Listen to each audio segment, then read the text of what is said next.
What is up, everybody? This is Craig from 9 Volt Games, and today is very, very special. Today, I'm going to play a game for my Atari. I'm not going to play just any game, though. I'm going to play what is widely considered to be the worst game of all time. And that is going to be E.T. for the Atari 2600. I just got this in the mail. I'm very excited because I also got the strategy tip guide, which is about 3 pages long. This is what strategy guides look like back in the 80s, 1982. Now, we've all seen hundreds of videos about how this is the worst game of all time, and I'm going to be honest with you. I've never played it up until today. And I'm going to go ahead and I'm going to say that this is not the worst game of all time. I'm going to show you what it's all about and why people thought it was the worst game of all time. However, my opinion of this, just 10 minutes deep, is that it was a pretty bad game. It has nothing to do with E.T. It was very misleading. They made it thinking they were going to make money off of it because E.T. was fucking huge. Little kids everywhere were going to want this game. The basic gist of the game is that you have to find pieces of the interplanetary telephone by falling in the holes that everybody complained about, and then getting your way out. You also can find Reese's Pieces and call Elliot to give you another piece of the phone. And when you get all the pieces of the phone, you phone home, and then you go home. That's it. It's a pretty dumb concept. But what else are you going to do on the Atari? So let's just get one thing going. Let's start a game here. I want to turn it up because I want you to hear this music.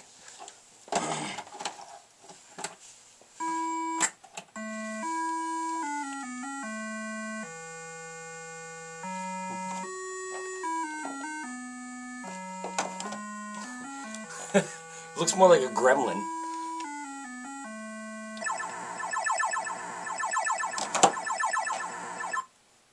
What is this? Technical difficulties. Alright.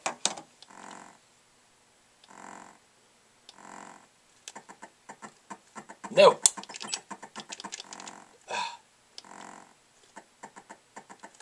Scientists come and grab you. Alright, these are these stupid holes they're talking about. Now what you're going to do is you're going to want to try and get your way out of these holes. But you're going to press the one button that's on Atari. Stretch his neck up and fly to the top. You're going to notice this counter counting down here. This goddamn... What the fuck's going on here?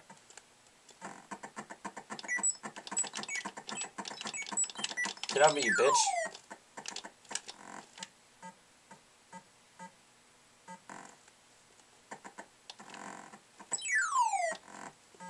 This is why they say it's pretty bad.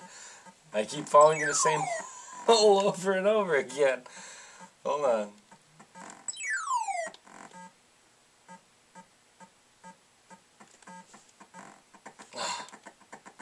Once you get the controls down, it's really not that bad. I found that on purpose because I'm looking for parts of the phone. That one I did not.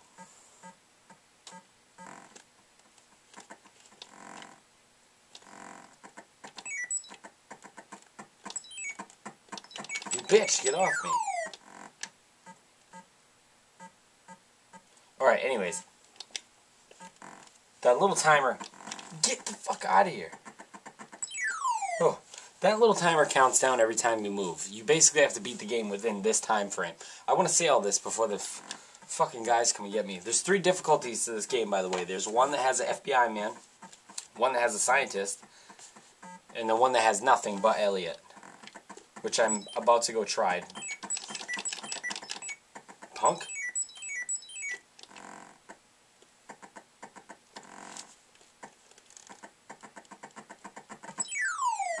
You got a Reese's Peasy?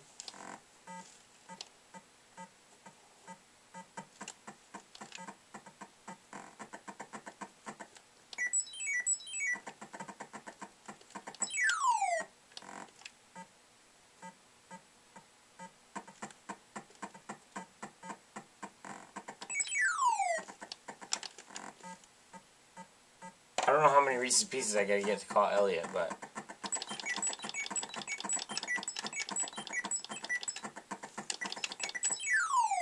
punk.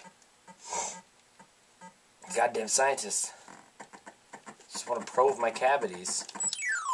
Yes, it's a piece of the phone. Thank you. Oh.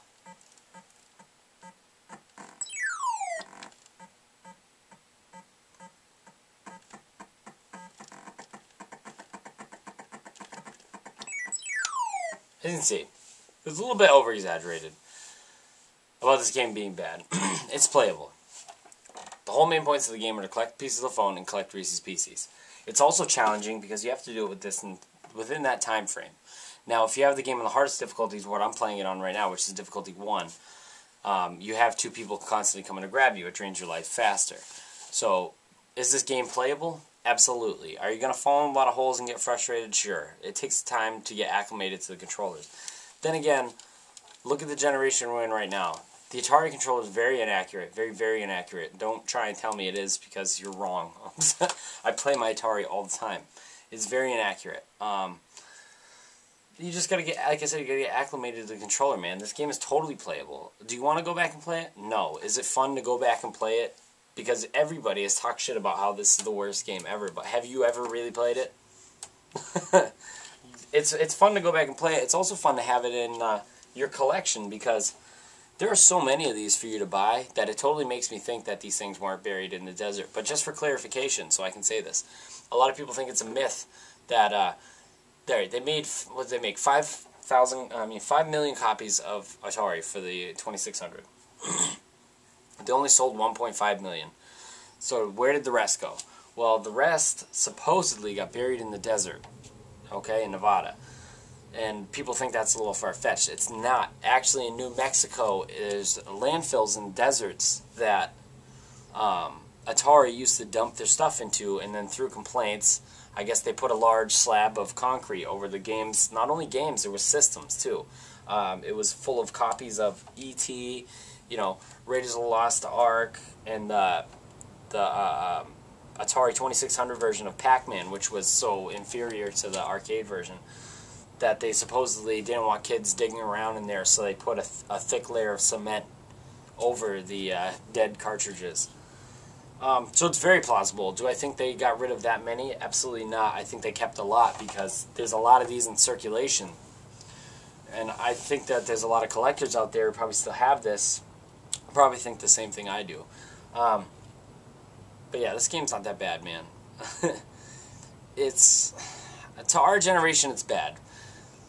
And I can understand the generation that this came out in, a lot of kids being upset because they're like, you know, this is not E.T., this is not what I just saw in the movies. But do I think it's panned as being the worst game of all time? Absolutely not. Everybody who watches my channel knows what I think is the worst game of all time. And if you don't, happy hunting. But yeah, E.T. on Atari with the strategy guide. E.T. Definitely try it before you knock it, because it's bad, but it's not that bad. Thank you guys for watching.